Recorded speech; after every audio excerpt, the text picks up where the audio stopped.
शामी साहब, ये अमूमी तौर पर मैंडेट क्या होता है? अब के बार क्यों ये बहस है कि सूरत हाल माजी के निगरान सेटअप से कुछ मुख्तलिफ है, IMF है, इकॉनमी है, फिर कुछ ताख़ीर होती है तो और ज़िम्मेदारियाँ बढ़ेंगी।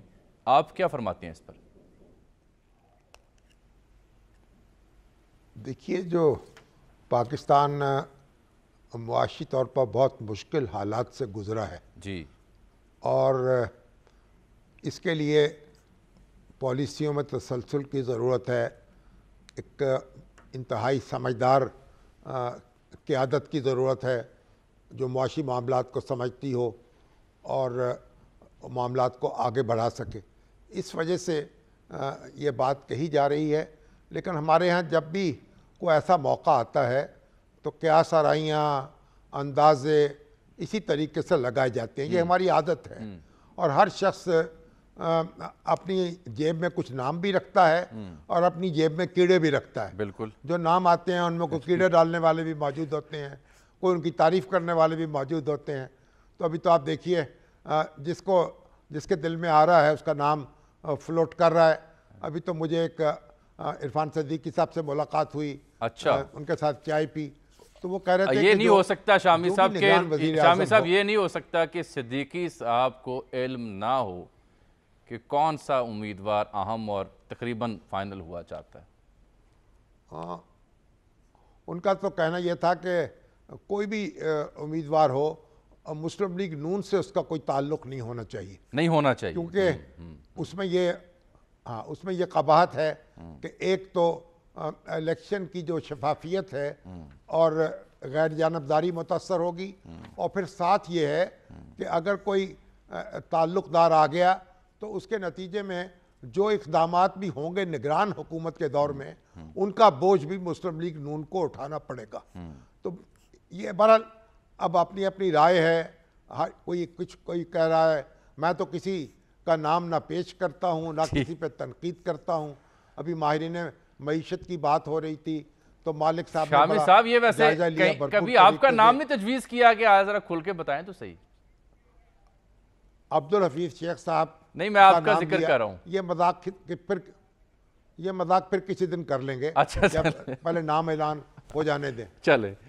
और भी गम ज़माने में मोहब्बत के सिवा। तो अब बात यह है कि हफीज़ शेख साहब भी बड़े भले आदमी हैं। अब देखें, मारीन मईशत में तो अब्दुल हफीज़ पाशा साहब भी मौजूद हैं, डॉक्टर इशरत हुसैन भी मौजूद हैं।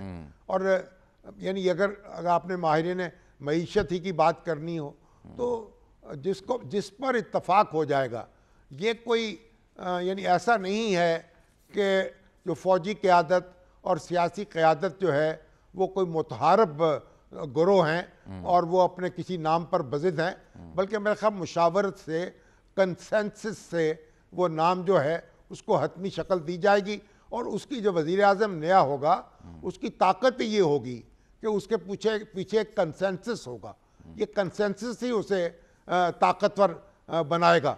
वो कंसेंसस की आपने बड़ी अहम बात कर दी, लेकिन एक नुक्ता सुन लीजिए। कंसेंसस वो तो सर होना है राजा रियाज साहब से।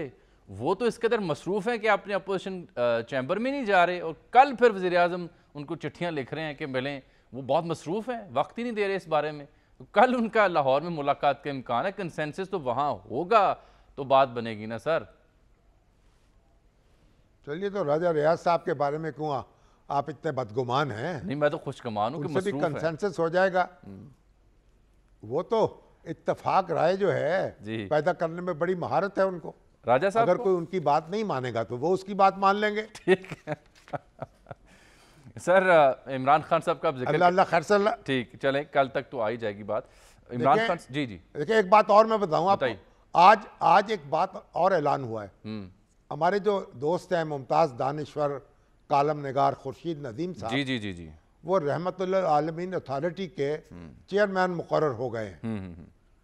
अब ये भी बड़ा एक खुश आइंद फैसला है और इसका भी क्रेडिट जो है बहरहाल शहबाज शरीफ साहब को जाएगा।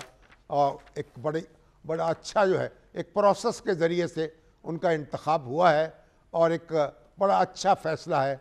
तो हमारी दुआएं उनके साथ हैं और नेक तमन्नाएं।